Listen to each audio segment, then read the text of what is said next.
વલસાડ અને ડાંગ લોકસભાના ઇન્ડી ગઠબંધનના ઉમેદવાર અનંત પટેલે ડાંગની મુલાકાત લીધી હતી। મુલાકાત દરમિયાન તેઓએ ટાકલીપાડા, કોટબા, આહવા, બોરખલ, સાપુતારાની મુલાકાત લઈ તમામ પાર્ટીમાં ઉપસ્થિત રહ્યા હતા।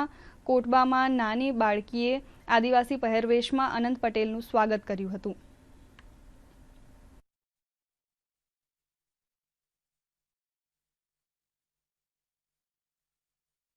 આજે અમે વલસાડ ડાંગ લોકસભા વિસ્તારમાં ઓટલા મીટિંગો કરી રહ્યા છે, ત્યારે આજનો દિવસ અમે ડાંગ માટે ફાળવ્યો છે।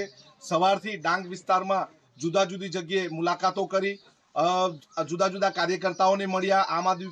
આમ આદમી પાર્ટીના પણ અમારી સાથે આગેવાનો સાથે રહ્યા અને ઓટલા મીટિંગો કરી, રાત્રિ સભાઓ પણ કરવાના છે અને તમાશા પાર્ટીમાં પણ જવાના છે।